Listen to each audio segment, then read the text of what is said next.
जय हिंद। जैसा कि हम लोग पढ़ रहे थे क्लास 10th साइंस, या हम लोग का चैप्टर फर्स्ट फिजिक्स समाप्त हो चुका। हमने आप लोग को विधवा हर एक टॉपिक एक एक कराया बिंदास तरीके से। पहले दर्पण पढ़ाया, फिर लेंस पढ़ाया। अब सिलसिला शुरू हो गया है न्यूमेरिकल का, मीन्स अंकित प्रश्नों का। तो अब करेंगे अंकित प्रश्नों को बिंदास तरीके से, एक एक प्रश्न को करेंगे बढ़िया करेंगे, बिंदास तरीके से समझ करके करेंगे। तो अगर न्यूमेरिकल को अच्छे से समझना है तो आप चिन्ह परिपाटी जो हमने पढ़ाया है उसको पढ़ करके आए। चिन्ह परिपाटी जो हमने आपको पढ़ाया है उसको पढ़ करके आएंगे तो समझने में बहुत ही आसानी होगी और सवाल कहीं भी गलत नहीं होगी। तो आइए बिना टाइम को वेस्ट किए हुए शुरू करते हैं अपने लेक्चर को। तो इसमें देख लो भैया, क्वेश्चन पहला है, इसमें कह रहा है फर्स्ट क्वेश्चन में कि 15 सेमी फोकस दूरी वाले 15 सेमी फोकस दूरी वाले अवतल दर्पण के सामने 30 सेमी की दूरी पर 2 सेमी लंबाई की एक वस्तु रखी है। बनने वाले प्रतिबिंब की स्थिति, आकार तथा प्रकृति ज्ञात कीजिए। किरण आरेख भी खींचिए। बहुत इंपॉर्टेंट सवाल है भैया, ये 2017 में आपका आया हुआ क्वेश्चन है आपके एग्जाम में। तो सवाल को समझिएगा। 15 से ही फोकस दूरी वाले अवतल दर्पण कह रहा है। अवतल दर्पण कह रहा है मतलब कि अवतल दर्पण जो है आपका उसकी फोकस दूरी 15 सेमी कर रहा है। तो अवतल दर्पण की फोकस दूरी क्या होती है? निगेटिव होती है। हमने आपको चिन्ह परिपाटी पढ़ा दिया सब बिंदास तरीके से। नहीं पढ़े तब भी कोई प्रॉब्लम नहीं, अभी समझ में आएगा सब। पहले जो चीजें दी गई है उनको हम लिख लेते हैं, फिर आगे हम पढ़ाते हैं। तो फर्स्ट क्वेश्चन साल चलेंगे।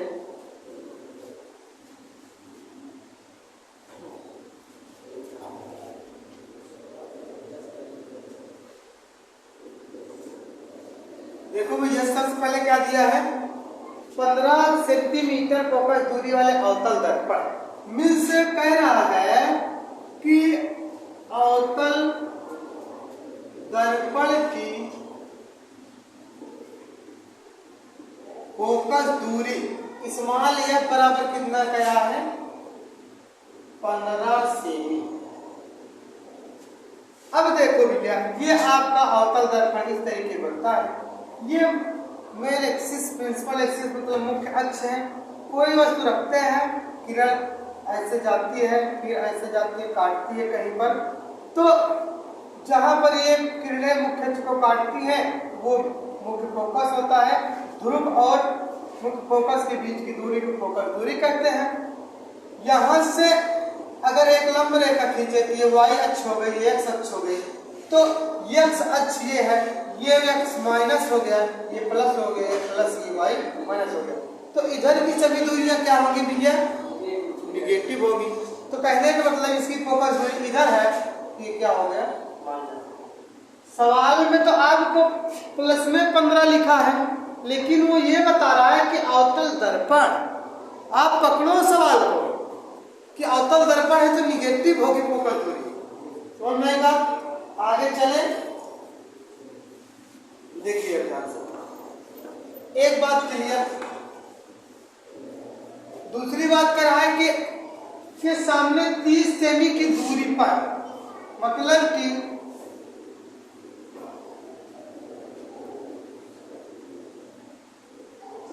वस्तु की दूरी स्मॉल u बराबर कितना भैया? 30 सेमी। कितना है? 30 सेमी। ये भी माइनस में होगा, क्यों? अभी हमने बताया ये दर्पण है, वस्तु इधर रखेंगे, ये y अक्ष है, अच्छा ये x अक्ष है, तो इधर की दूरी निगेटिव, तो क्या हो गया? निगेटिव। और आगे क्या बोल रहा है? की दूरी पर 2 सेमी लंबाई की एक वस्तु, मतलब एक वस्तु रखी है जिसकी लंबाई कितना है, ये 2 सेमी है, मतलब कि वस्तु की लंबाई 2 सेमी दिया है। अब ये बताइए भैया, ये आपका P है, तो इधर से सभी दूरियां ऊपर की ओर की पॉजिटिव होती है, तो ये भी तो ऊपर की ओर है मुख्य से, ये भी क्या होगा, पॉजिटिव, मतलब कि वस्तु की लंबाई जिसे हम y1 से डिनोट करते हैं या h1 से डिनोट कर लेते हैं, और चाहे जो भी कर सकते हैं, ठीक। तो ये क्या हो गया, 2 सेमी, मतलब ऊपर की ओर सभी दूरियां क्या होती हैं, पॉजिटिव होती है। इतनी बात समझ में आई, आगे चले। अब देखिए क्या दे रहा है, अब कह रहा है कि बनने वाले प्रतिबिंब की स्थिति, आकार तथा प्रकृति ज्ञात कीजिए, किरण आरेख भी खींचिए। ये बनने वाले प्रतिबिंब की स्थिति, स्थिति का मतलब क्या होता है, स्थिति का मतलब होता है कि V, आपका प्रतिबिंब कितनी दूरी पर बनेगा, आपको V ज्ञात करने के लिए कह रहा है, ठीक। दूसरी बात आकार, प्रतिबिंब का आकार, प्रतिबिंब का आकार से मतलब है कि प्रतिबिंब कितना बड़ा बनेगा, मतलब प्रतिबिंब की लंबाई कह रहा है। अगली बात प्रकृति कह रहा है, प्रकृति का मतलब कह रहा है आपको कि वास्तविक बनेगा या आभासी बनेगा। समझ में आ रही बात, प्रकृति का मतलब ये होता है, मतलब कि रियल बनेगा या इमेजिनरी बनेगा। तो वो तो हम पहले सवाल को लगाएंगे, जिस प्रकार से हमारा आंसर आएगा, V का मान जैसे आएगा उसी वैल्यू के ऊपर हम क्या करेंगे, डिपेंड करेंगे सारी बातों को। समझ में आई बात। तो अब आगे सॉल्व करते हैं। अब आपको क्या मिल गया विजय, देख रहे हैं y1 वस्तु की लंबाई, तो आप फार्मूला लगाएंगे, चूंकि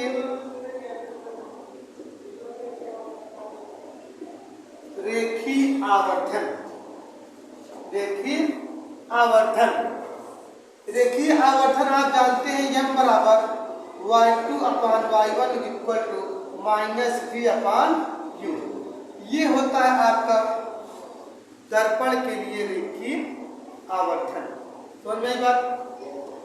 अब आप क्या करेंगे, इस वाले को चाहे हटा दो, आपको कोई दिक्कत नहीं, देखो हम उसको हटा दे रहे हैं, ठीक।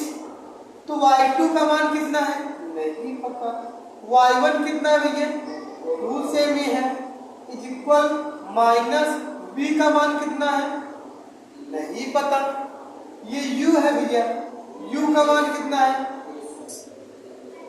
-30। समझ में आएगा, कोई प्रॉब्लम किसी समझने में नहीं।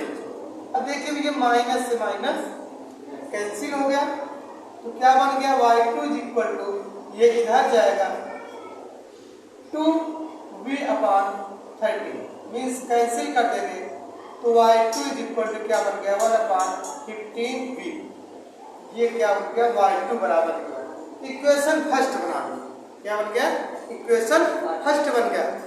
अब आप देखिए, हम चलते हैं सेकेंड वाले फार्मूले से, ठीक। सेकेंड वाले फार्मूला हमारा क्या है, चूंकि 1/m is equal to 1/v plus 1/u, ये क्या है, यूबीएफ वाले संबंध से हमने ये सब फार्मूले प्रूव करवा दिया।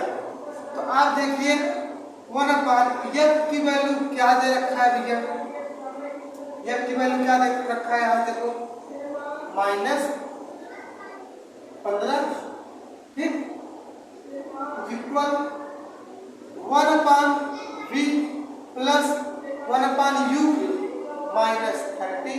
आप हमेशा वैल्यू को ब्रैकेट में रखिएगा, जिससे कि माइनस प्लस कभी भी गलत ना हो पाए। तो अब क्या होगा, -1/15 is equal 1/v plus minus -1/30। ये -1/30 इधर आ गया, प्लस हो गया, इज इक्वल v, कर लो calculate, -30 plus 15/15 into 30 is equal to 1/v, subtract हो गया, -15/30 15 इंटू 30 इक्वल 1/v। 15 से 15 कैंसिल, क्या बचा -1/30, -1/30 इक्वल टू 1/v, 1/v। ठीक, तो अब इसको क्या करेंगे हम, v इधर कर दो 30 इधर कर दो, तो क्या मिल जाएगा आपको, v इक्वल टू -30 सेंटीमीटर। ये v की वैल्यू मिली। अब आप क्या करो, v की वैल्यू इक्वेशन फर्स्ट में रख दो, आपको क्या मिल जाएगा, y2 मतलब प्रतिबिंब की लंबाई मिल जाएगी। तो क्या लिखेंगे अब, v का मान समीकरण 1 में रखने पर, समीकरण 1 क्या है भैया, y2 equal to 1/50 into b बराबर क्या निकाले आप, -30, 1 -2, कहने का मतलब y2 इक्वल टू क्या मिल गया, -2 सेंटीमीटर। आपको कुछ नजर आ रहा है क्या, आप ये देख रहे हैं कि u मतलब वस्तु जितनी दूरी पर रखी है वो दूरी क्या है, -30, और प्रतिबिंब जहां बन रहा है वो भी -30, मतलब जहां वस्तु को रखे हैं प्रतिबिंब वहीं पर बन रहा है। v बराबर भी -30 और u बराबर भी -30। कहने का सेंस यह है कि वस्तु को जहां पर रखे हैं प्रतिबिंब वहीं पर बन रहा है। और अब बात करेंगे लंबाई। देखिए, वस्तु को जब रखे थे तो वस्तु की लंबाई y2 थी, और प्रतिबिंब बना तो जब वस्तु को रखे थे तो उसकी लंबाई 2 थी, और जब प्रतिबिंब बना उसका तो उसकी लंबाई क्या है, 2 ही। बस डिफरेंस इस बात का है कि जब वस्तु को हम रखते हैं तो एक्सिस पर सीधा रखते हैं तो ऊपर की दूरी पॉजिटिव, ये पॉजिटिव में है, और प्रतिबिंब इसमें नीचे बन रहा होगा, इसलिए इसकी वैल्यू क्या आ रही है, नेगेटिव में आ रही है। तो कहने का सेंस यहाँ से आपको पता चल रहा है, किरण आरेख खींचने का क्वेश्चन में, तो आरेख कैसे खींचेंगे, आरेख खींचने के लिए आपको क्लू मिल रहा है कि जहां पर वस्तु रखे थे वहीं पर प्रतिबिंब बनेगा। प्रतिबिंब की लंबाई माइनस में है, इसका मतलब उल्टा बनेगा। 2 सेंटीमीटर वस्तु थी, 2 सेंटीमीटर का प्रतिबिंब भी है, मतलब बराबर बनेगा। कहने का मतलब कि आप दर्पण जब पढ़ते थे कंडीशन, केवल एक कंडीशन ऐसी थी अवतल दर्पण में कि जब आप वस्तु को वक्रता केंद्र पर रखते थे तभी प्रतिबिंब वस्तु के बराबर बनता था।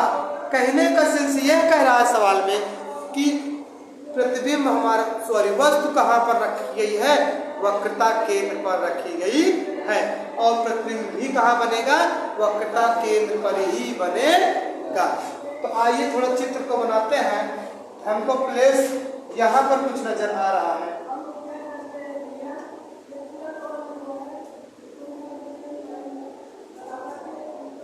ये देखिए, शायद आप लोग को दिखाई दे रहा होगा।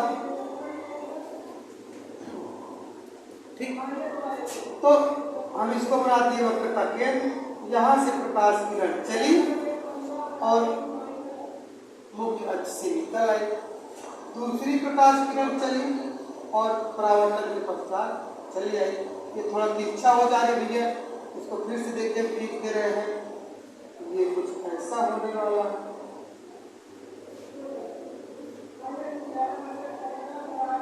ठीक, क्या बन गया, जहां पर वस्तु को हम रखे थे वहीं पर जिसका प्रतिबिंब बन रहा है। देख रहे हैं, लगभग जितनी बड़ी वस्तु है, अगर इसको हम ए बी बना दें, ये ए डैश डी डैश बन गया, तो जितनी बड़ी वस्तु थी उतना ही बड़ा प्रतिबिंब बना है। ये आपका मूल फोकस एफ हो गया, ये पी हो गया, ये M1, m2 हो गया। समझ में आई बात? ये आपका क्या बन गया? किरण। आपने क्या देखा? ये 30 थी वस्तु की दूरी, तो प्रतिबिंब की दूरी भी 30 ही होगी। वस्तु की लंबाई 2 थी, 2 सेंटीमीटर थी, तो प्रतिबिंब की लंबाई भी 2 सेंटीमीटर होगी। ये आपका क्या बन गया? किरण आरेख बन गया। ठीक, तो पहले आप नोट कहाँ से करेंगे? ये आपका स्टेप फर्स्ट है, तो स्टेप फर्स्ट। ठीक, फिर यहाँ पर आप क्या करेंगे? ये वाला आपका क्या है? स्टेप सेकंड है। फिर ये क्या है? स्टेप थर्ड है। ठीक, इसको नोट करेंगे इधर से, देखिए यहाँ से लिख रहे हैं, इसको नोट करेंगे, फिर इसको नोट करेंगे, फिर यहाँ नोट करेंगे। समझ में आई बात? उसके बाद साइड में फिगर बनाएंगे। तो आप एक बार इसका स्क्रीनशॉट लीजिए, फिर उसके बाद हम अगले क्वेश्चन पर चलते हैं जल्दी से, बिना टाइम वेस्ट किए हुए।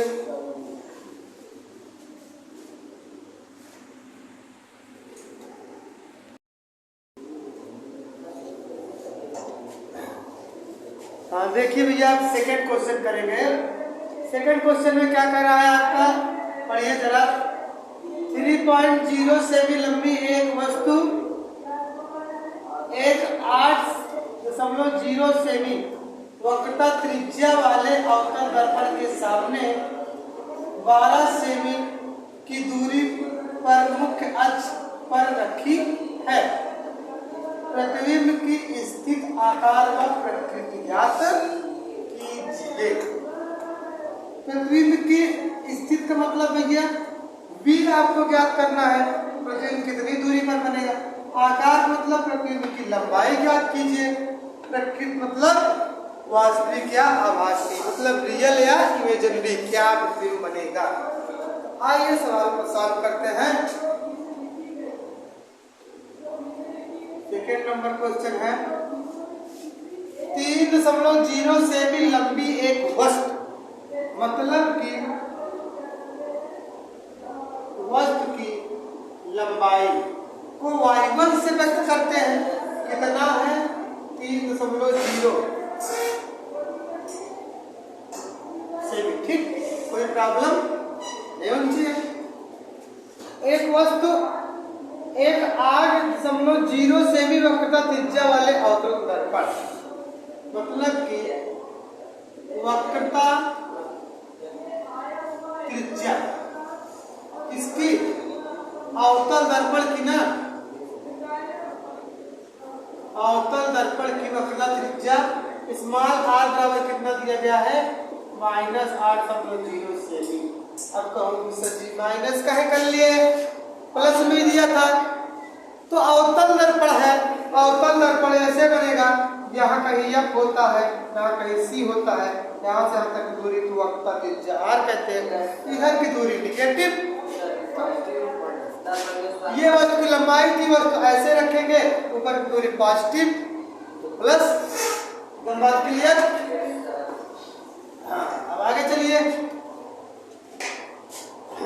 कह रहा है कि वाले अवतल दर्पण के सामने 12 सेमी की दूरी पर मुख्य अक्ष पर रखी है, मतलब कि वस्तु की दूरी को हम किससे व्यक्त करते हैं? स्मॉल u से। कितनी दूरी पर? 12 सेमी।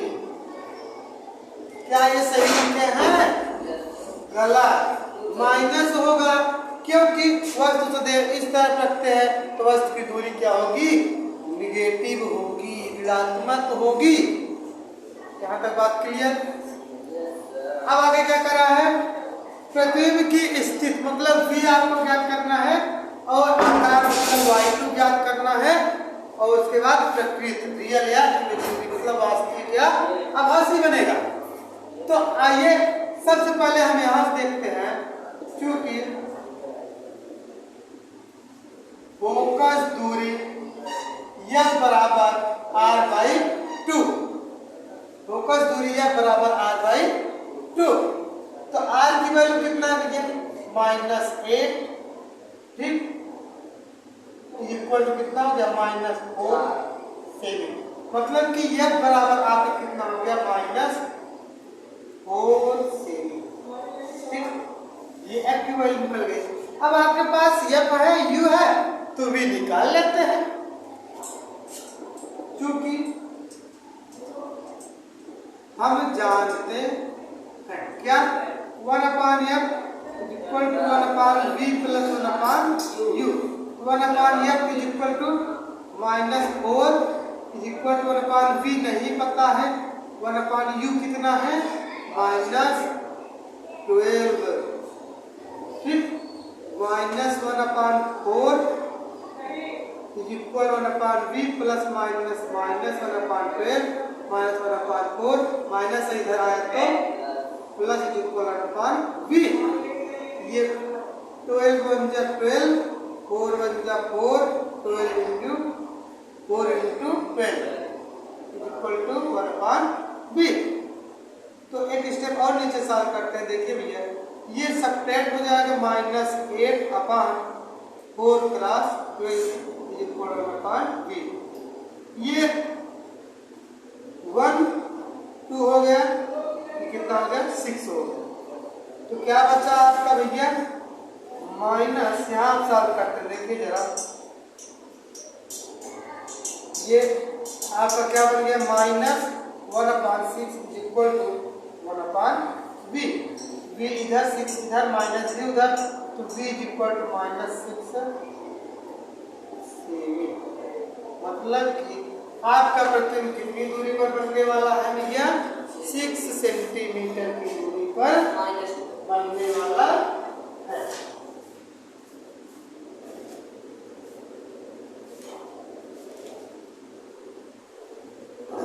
बात क्लियर है तो भैया, V बराबर कितना निकाल लिए -6 सेंटीमीटर निकाल लिए। आपको क्या चाहिए था प्रतिबिंब की स्थिति। प्रतिबिंब की स्थिति मतलब V ज्ञात कर लिए। ठीक, अब उसके बाद आपको चाहिए आकार। आकार मतलब प्रतिबिंब की लंबाई। तो प्रतिबिंब की लंबाई कभी भी पूछे या वक्त की लंबाई पूछे, आप डायरेक्ट लगाएंगे क्या रेखीय आवर्धन क्या होता है y2/y1 -V/U। y2 क्या है भैया पता नहीं, बस प्रतिबिंब की लंबाई है तो हमको फाइंड आउट करना है, मतलब ज्ञात करना है। y1 क्या है जरा गौर से देखिए 3 -V क्या है -6, U क्या है -12, माइनस से माइनस कैंसिल, 6 का 6 2 जा 12। ठीक, अब क्या बचा भैया y2 इज इक्वल टू 3 का 3 -3/2 कैंसिल कर दो, 2 का 2 बचा 1 दशमलव लग गया, 1 के पीछे 0 बढ़ेगा तो 1 से 10। तो y2 is equal to -1.5 semi. ये आपका रहा आकार भैया प्रतिबिंब का। ये रही क्या स्थिति, क्या रही स्थिति। अब प्रकृत कैसे आप जानेंगे वो भी जानिए भैया।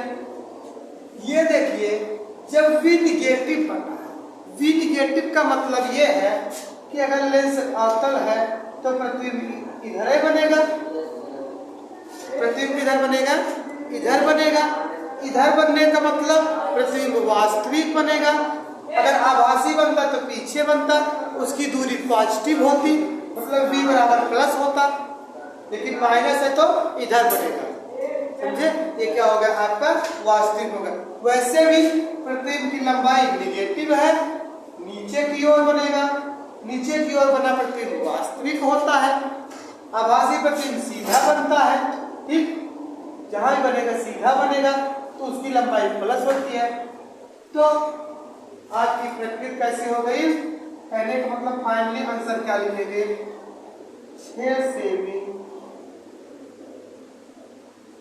दूर, 6 सेमी दूरी पर 2 सेमी लंबा वास्तविक प्रतिबिंब बनेगा, वास्तविक प्रतिबिंब बनेगा। तो आप कैसे नोट करेंगे भैया, ये पूरी इंफॉर्मेशन लिखे थे, फिर इसके बाद इसको नोट करेंगे, फिर इसको नोट करेंगे। सवाल ये वाला दूसरा वाला था भैया। तो इस तरीके से हम क्या करेंगे, सवालों को अटेम्प्ट करेंगे। एक एक स्टेप में हम माइनस प्लस को ध्यान में रखते हुए सॉल्व करेंगे, नहीं तो माइनस प्लस बहुत गलती करेगा, आपको बहुत झिलाएगा। सब कुछ सही जाएगा, अंत में आंसर गलत आएगा। तो आई होप आप लोग को समझ में आया होगा सवाल। तो अब मिलेंगे नेक्स्ट डे नेक्स्ट लेक्चर के साथ बढ़िया बढ़िया न्यूमेरिकल लेकर के। तब तक के लिए बने रहिए, लक्ष्य के साथ सफलता अवश्य मिलेगी। जय हिंद।